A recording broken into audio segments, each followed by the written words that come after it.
তো finally Jujutsu Kaisen culling game আর্কের episode 4 release হয়ে গেছে। এই এপিসোডের শুরুতে আমাদের দেখানো হয় জেনিন ক্ল্যানের হেডকোয়ার্টার। এখানে মাকি এসেছে কার্সড টুল সংগ্রহ করতে। যেই না মাকি জেনিন হেডকোয়ার্টারে ঢোকে, সে দেখে তার সামনে বসে আছে নায়া জেনিন। নায়া যখন মাকির শরীরের পোড়া দাগগুলো দেখে, মানে তার গায়ে থাকা ভয়ঙ্কর স্কারগুলো, তখন সে মাকিকে নিয়ে ঠাট্টা বিদ্রুপ করা শুরু করে। এর উত্তরে মাকি বলে, তাহলে তুমি মেয়েদের শুধু মুখ দেখেই বিচার করো? আমি তো ভেবেছিলাম তুমি ওদের অন্য কিছু দেখে বিচার করো। এই কথা শুনে নায়া বলে, আমি তোমাকে প্রশ্ন করেছিলাম, তার উত্তর দাও। এরপর নায়া মাকির ওপর ভয়ঙ্কর অপমান শুরু করে। সে বলে, না তুমি কার্স টেকনিক ব্যবহার করতে পারো, না তুমি কার্স স্পিরিট দেখতে পারো। তোমার যেটুকু ছিল সেটা ছিল তোমার মুখ, আর এখন সেটাও নষ্ট হয়ে গেছে। তোমাকে বুলি করতে আমার খুব মজা লাগতো। তুমি এখানে ছিলে না, তাই আমি খুব বিরক্ত ছিলাম। তারপর সে মাকিকে বলে, তাহলে কি তুমি এখন কুকুরের মতো মেগুমি আর ইউতাকে ফলো করবে? মাকি এই কথার একটাও জবাব দেয় না। সে চুপচাপ সেখান থেকে চলে যায়। এরপর মাকির সাথে দেখা হয় তার মায়ের। তার মা তাকে বলে, তুমি কার্সড ওয়্যারহাউসে ঢুকতে পারবে না, আমাদের সেখানে যাওয়ার অনুমতি নেই। মাকি শান্তভাবে উত্তর দেয়, জেনিন ক্ল্যানের হেড আমাকে এটা করতে বলেছেন। এরপর আমাদের দেখানো হয় কয়েকদিন আগের একটি ফ্ল্যাশব্যাক। এখানে দেখা যায় মেগুমি আর মাকি কথা বলছে। মাকি মেগুমিকে বলে, নাওবিতো জেনিনের হুইল অনুযায়ী তোমাকেই জেনিন ক্ল্যানের নতুন হেড হিসেবে নির্বাচিত করা হয়েছে। সে বলে, এর কোনো দরকার নেই, আমি জেনিন ক্ল্যানের হেড হতে চাই না। মাকি বলে, তোমাকে হতেই হবে। মাকি আরও বলে, নাওবিতো পুরো জেনিন ক্ল্যানের দায়িত্ব তোমার হাতে তুলে দিয়েছে। এর মানে ক্ল্যানের সব টাকা, সব কার্সড টুল এবং 3টি বিগ ফ্যামিলির সমস্ত তথ্য সবই এখন তোমার হাতে থাকবে। এই কথা শুনে মেগুমি বলে, তুমি নিজেই কেন হেড হও না মাকি? মাকি উত্তর দেয়, আমাকে কেউ হেড হিসেবে গ্রহণ করবে না, আর আমার এই অবস্থায় কেউই করবে না। এরপর মাকি মেগুমিকে বোঝাতে থাকে কেন সে জেনিন ক্ল্যানের হেড হওয়ার জন্য একদম পারফেক্ট। মাকি বলে, তুমি জেনিন ক্ল্যানের ইনহেরিটেড টেকনিক আয়ত্ত করেছ, তুমি ডোমেন এক্সপ্যানশন ব্যবহার করতে পারো, এই সব কারণেই তুমি হেড হওয়ার জন্য পুরোপুরি যোগ্য। তখন মেগুমি বলে, তোমাকে কেউ অ্যাকসেপ্ট করে কি না সেটা আমার কাছে ম্যাটার করে না, তুমি হেড হলে ক্ল্যানের জন্য আরও ভালো হবে। এর উত্তরে মাকি বলে, আমি এখনও প্রস্তুত না, আমি এখনও এমন একটা জায়গা তৈরি করতে পারি না যেখানে মাই ভালোভাবে থাকতে পারবে। এরপর দৃশ্য আবার বর্তমান সময় ফিরে আসে। মাকির মা তাকে জোরে জোরে ডাকতে থাকে, চিৎকার করে বলে ফিরে আসতে, কিন্তু মাকি একেবারেই শোনে না। তখন তার মা বলে, একবার অন্তত এমন কিছু করো যাতে আমি গর্ব করে বলতে পারি আমি তোমাকে জন্ম দিয়েছি। কিন্তু মাকি এই কথাও উপেক্ষা করে সোজা কার্সড ওয়্যারহাউসে ঢুকে পড়ে। ভেতরে ঢুকেই সে দেখতে পায় তার বাবা ওগি জেনিন সেখানে বসে আছে। ওগি মাকিকে বলে, এখানে কোনো কার্সড টুল নেই, আমি আগেই সব সরিয়ে ফেলেছি, কারণ আমি জানতাম তোমরা নিশ্চয়ই এগুলো নিতে আসবে। এরপর ওগি তার জায়গা থেকে উঠে দাঁড়ায়, আর ঠিক তখনই আমরা দেখি তার পিছনে দাঁড়িয়ে আছে মাই জেনিন। সেও কার্সড টুল নিতে এখানে এসেছিল। এরপর দৃশ্য শিফট হয় নায়া আর জিনিচির দিকে। ওরা দুজন নিজেদের মধ্যে কথা বলছিল, কিভাবে এখন 3টে বড় ক্ল্যানের মধ্যে নিজেদের আধিপত্য বজায় রাখা যায়, কারণ এখন সাতোরু গোজো সিল্ড, মানে সে আর নেই। নায়া বলে, এটাই আমাদের সুযোগ, আমাদের ক্ল্যানটে সবার উপরে তুলতে হবে। এর জন্য তাদের প্রথম কাজ হবে যারা গোজোকে ফ্রি করতে পারে সেই লোকগুলোকে মেরে ফেলা। আর এই লোকগুলোই ছিল মেগুমি, মাকি আর মাই, মানে নিজেরাই নিজেদের ক্ল্যান মেম্বার। এর পাশাপাশি হায়ার আপস থেকেও একটা অর্ডার এসেছিল যে কেউ যদি সাতোরু গোজোর সিল ভাঙার চেষ্টা করে তাকে ক্রিমিনাল হিসেবে মেরে ফেলা হবে। তো নায়া বলে, আমরা যদি ওদের মেরে ফেলি তাহলে হায়ার আপসের চোখেও আমরা ভালো কাজ করব। জিনিচির একটু চিন্তা ছিল, কারণ মাকি আর মাই ছিল ওগির নিজের মেয়ে। তখন নায়া বলে, ওদের মারার দায়িত্ব ওগি নিজেই নিয়েছে। এরপর দৃশ্য ফিরে যায় মাকি আর ওগির দিকে। ওগি তখন তার secret art falling blossom emotion ব্যবহার করে। এই টেকনিক মূলত ডোমেনের কাউন্টার। এতে ব্যবহারকারী নিজের শরীরকে কার্স এনার্জি দিয়ে ঢেকে নেয়, আর যেটাই তার সংস্পর্শে আসে সেটাকে সঙ্গে সঙ্গে কেটে ফেলে। এই সময় মাকি তার সাথে এনেছে একটা কার্স টুল, ড্র্যাগন বোন। এই অস্ত্রের ভেতরে থাকে ভয়ঙ্কর পরিমাণ শক্তি আর কার্স এনার্জি, যা ব্যবহারকারীর উপর নির্ভর করে। মাকি মনে মনে ভাবে, আমার বাবা এই অস্ত্র সম্পর্কে বেশি জানে না, তাই আমাকে এই লড়াইটা যত তাড়াতাড়ি সম্ভব শেষ করতে হবে। এরপর ওগি বলে, তুমি জানো আমি কেন কখনো জেনিন ক্ল্যানের হেড হতে পারিনি? মাকি ঠান্ডা মাথায় বলে, হ্যাঁ জানি, কারণ তুমি একটা জঘন্য লোক যে নিজের সন্তানকেও মারতে চায়। এরপর দুজনের মধ্যে ভয়ঙ্কর ফাইট শুরু হয়ে যায়। ওগি প্রচণ্ড দ্রুত গতিতে মাকির উপর আক্রমণ করে। মাকি খুব কষ্টে সেই আক্রমণ আটকাতে পারে। এরপর মাকি পাল্টা আক্রমণ করে আর ড্র্যাগন বোন দিয়ে ওগির কাটানাকে এক আঘাতেই ভেঙে ফেলে। কিন্তু ওগি এক মুহূর্ত দেরি না করেই ভাঙা তলোয়ার দিয়েই মাকির শরীরকে মাঝ বরাবর কেটে দেয়। এইটা দেখে মাকি পুরোপুরি শকড হয়ে যায়, কারণ ভাঙা অস্ত্র দিয়েও ওগি তাকে কেটে ফেলেছে।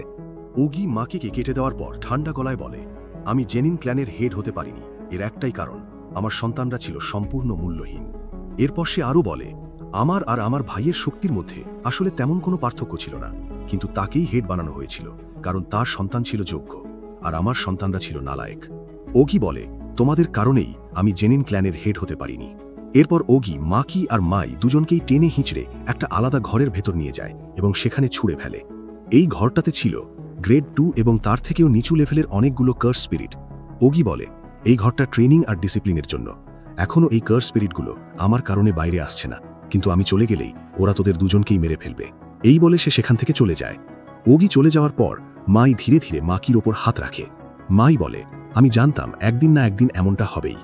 এরপর মাই মাকিকে কিস করে আর সঙ্গে সঙ্গেই ওরা দুজনেই একটা সম্পূর্ণ আলাদা জায়গায় চলে আসে। সেই জায়গায় মাই মাকিকে বলে, আমি খুব খারাপভাবে ইনজার্ড, আমি আর বেশিক্ষণ বাঁচব না।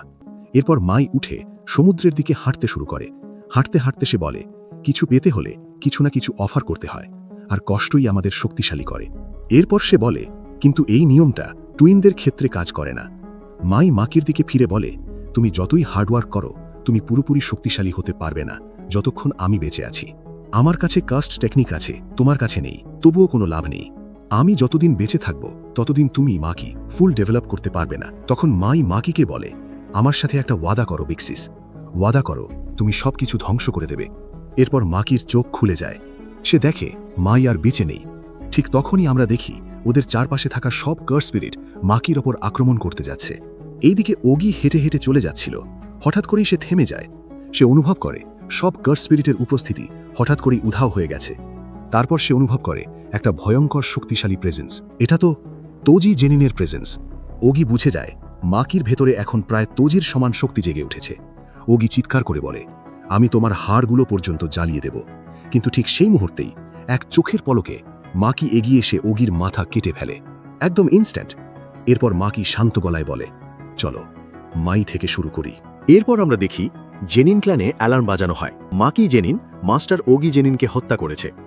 এই খবরটা প্রথম পায় একজন সোর্সারার, যার নাম রেন্তা। রেন্তা দৌড়ে গিয়ে এই সব কিছু জানায় জিনিচি আর নায়া জেনিনকে। এই কথা শুনেই জিনিচি সঙ্গে সঙ্গে অর্ডার দেয়, কুকুরু ইউনিটকে পাঠাও। নবুয়াকি তার ইউনিটের সবাইকে বলে, দ্রুত যাও, মাকিকে ঘিরে ধরো আর ধরে নিয়ে এসো। এখানে আমাদের একটু এক্সপ্লেন করা হয়, কুকুরু ইউনিট হলো জেনিন ক্ল্যানের এমন যোদ্ধা না যাদের কোনো কার্স টেকনিক নেই, কিন্তু তারা সবাই মার্শাল আর্টে এক্সপার্ট। আর মজার ব্যাপার হলো, আগে মাকি নিজেও এই কুকুরু ইউনিটেরই সদস্য ছিল যখন সে জেনিন ক্ল্যানে থাকত। এরপর আমরা দেখি মাকিকে চারদিক থেকে কুকুরু ইউনিট ঘিরে ফেলেছে। আর এরপর ভাই যেটা হয় সেটা এক কথায় ব্রুটাল। মাকি একের পর এক কুকুরু ইউনিটের সদস্যদের নিষ্ঠুরভাবে হত্যা করতে থাকে। কোনো দয়া নেই, কোনো দ্বিধা নেই। মাত্র কয়েক মিনিটের মধ্যেই কুকুরু ইউনিটের সব সদস্য শেষ। যখন নবুয়াকি সেখানে এসে পৌঁছায়, সে চারপাশে তাকিয়ে পুরোপুরি শকড হয়ে যায়।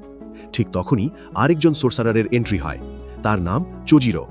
চোজিরোকে দেখে মাকিও একটু শকড হয়। পরের মুহূর্তেই চোজিরো তার কার্স টেকনিক ব্যবহার করে মাটি থেকে দুটো বিশাল হাত বের করে মাকিকে মাঝখান থেকে চেপে ধরে। এরপর সেখানে হাজির হয় জেনিন ক্ল্যানের সবচেয়ে শক্তিশালী সোর্সারাররা। এই গ্রুপটাকেই বলা হয় জেনিন ক্ল্যানের হাই গ্রেড 100 সোর্সারার। এদের মধ্যে ছিল জিনিচি, রেন্তা, চোজিরো। ওরা ভাবে এবার নিশ্চয়ই মাকি শেষ। কিন্তু পরের দৃশ্যে আমরা দেখি মাকির কিছুই হয়নি। সে সরাসরি ওদের ওপর ঝাঁপিয়ে পড়ে। এরপর চারদিক থেকে সবাই একসাথে মাকির ওপর আক্রমণ শুরু করে। কিন্তু মাকি প্রথমেই নবুয়াকি আর চোজিরোকে একেবারে শেষ করে দেয়। এই সময় হঠাৎ মাকি এক জায়গায় থেমে যায়, কারণ রেন্তার কার্স টেকনিক। রেন্তা তার টেকনিক দিয়ে মাকিকে জায়গায় আটকে রাখে, কিন্তু মাকিকে আটকাতে রেন্তার প্রচণ্ড কষ্ট হচ্ছিল। এই সময় রেন্তা বুঝে যায় যে এই মেয়ের ভেতরে এখন তোজি জেনিনের সমান শক্তি। মাকিকে আটকে রাখতে গিয়ে রেন্তার শরীরও ধীরে ধীরে ভেঙে পড়ছিল। ঠিক তখনই জিনিচি তার কার্স টেকনিক ব্যবহার করে মাকির ওপর ভয়ঙ্কর আক্রমণ চালায়। রেন্তা ভাবে শেষ, জিনিচি নিশ্চয়ই মাকিকে মেরে ফেলেছে। কিন্তু যেই না ধোঁয়া সরে যায়, আমরা দেখি মাকি হাতে করে জিনিচির কাটা মাথা নিয়ে বের হচ্ছে। আর একই সঙ্গে রেন্তাও অতিরিক্ত রক্তক্ষরণে সেখানেই মারা যায়। জিনিচি আর রেন্তার মৃত্যুর পর সেখানে হাজির হয় নায়া জেনেন। নায়া মাকির দিকে তাকিয়ে বলে, এই তোমার কি একটুও মানুষের মতো হৃদয় নেই? মাকি একদম ঠান্ডা গলায় বলে, না, ওটা সে আমার সাথে নিয়ে গেছে। এরপর আমাদের দেখানো হয় নায়ার ছোটবেলার একটি ফ্ল্যাশব্যাক। তখন নায়া ছিল খুবই ছোট আর ভীষণ খুশি, কারণ সবাই তাকে বলছিল তার বাবার পর সেই হবে জেনিন ক্ল্যানের পরবর্তী হেড। লোকজন তাকে এমন একজন মানুষের কথাও বলেছিল যার কাছে কোনো কাস্ট এনার্জি ছিল না। এই কৌতূহল থেকেই নায়া সেই মানুষটাকে দেখতে যায়। আর তখনই সে দেখে তোজি জেনেন। তোজিকে একবার দেখেই নায়া বুঝে যায় এই মানুষটার কাছে কাস্ট টেকনিক না থাকলেও সে গড লেভেলের পটেনশিয়াল রাখে। এরপর দৃশ্য আবার বর্তমান সময় ফিরে আসে। নায়া ভীষণ রেগে গিয়ে মাকিকে নির্মমভাবে মারতে থাকে। মারতে মারতে সে বলে, তুমি তোজি নও, তোমার আর তোজির শক্তির মধ্যে আকাশ পাতাল পার্থক্য। তোজিকে কেউ বুঝতে পারেনি, শুধু সাতোরু গোজো ছাড়া।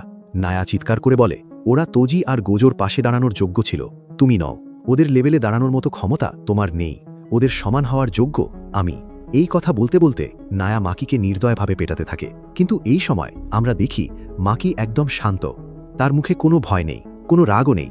মনে হচ্ছে এই সব কিছুর তার ওপর আর কোনো প্রভাবই পড়ছে না। এরপর নায়া নিজের সর্বোচ্চ গতিতে মাকির দিকে ছুটে আসে। ঠিক তখনই মাকি তাকে থামাতে এগোয়। নায়া শুধু মাকিকে টাচ করে বেরিয়ে যায়। এখানেই আমাদের জানানো হয় নায়ার কাস্ট টেকনিক। যদি সে আক্রমণের সময় প্রতিপক্ষকে টাচ করতে পারে, তাহলে প্রতিপক্ষকে 24 ফ্রেম পার সেকেন্ডে মুভ করতে হয়, আর যদি সেই মুভমেন্টে ভুল হয় তাহলে পরের 1 সেকেন্ড সম্পূর্ণ ফ্রিজ। মাকি এটা বুঝতেই ভয় পেয়ে যায়, কারণ নায়া তখন তার সর্বোচ্চ স্পিডে ছিল, আর মাকি ইতিমধ্যেই 1 সেকেন্ডের জন্য ফ্রিজ হয়ে গেছে। নায়া ভাবে এবার শেষ, কিন্তু ঠিক তখনই মাকি 24 ফ্রেম পার সেকেন্ডে মুভ করে নায়ার মুখে এক ভয়ঙ্কর ঘুষি মারে।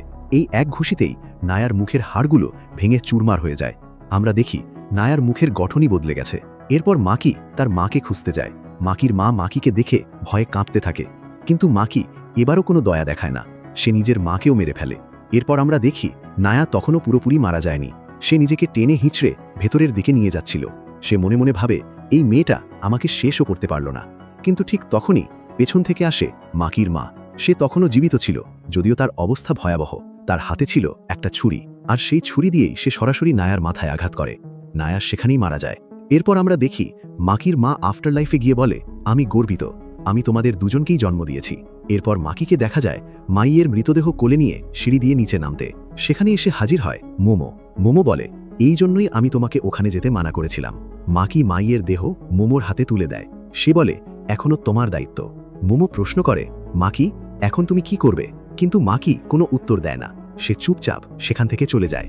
এরপর আমাদের জানানো হয় মাকি মোট হত্যা করেছে 6 জন হাই গ্রেড সোর্সারার, 9 জন আকাশী মেম্বার, 21 জন কুকুরু ইউনিট মেম্বার, আর এরই সাথে জেনিন ক্ল্যানের সম্পূর্ণ পতন ঘটে। বেঁচে থাকে শুধু মাকি, মেগুমি। কয়েকদিন পর গোজো ক্ল্যান এবং কামো ক্ল্যান হায়ার আপসের কাছে প্রস্তাব দেয় জেনিন ক্ল্যানকে বিগ 3 ক্ল্যান থেকে বাতিল করা হোক। জুজুৎসু হেডকোয়ার্টার এই প্রস্তাব হোল্ডে রেখে দেয়। আর এখানেই এই এপিসোড শেষ হয়। ভিডিও ভালো লাগলে লাইক করো, চ্যানেল সাবস্ক্রাইব করো, আর কমেন্টে অবশ্যই জানাও ভিডিওটা তোমার কেমন লেগেছে। তাহলে আবার দেখা হবে আরও এমন ইন্টারেস্টিং ভিডিওতে।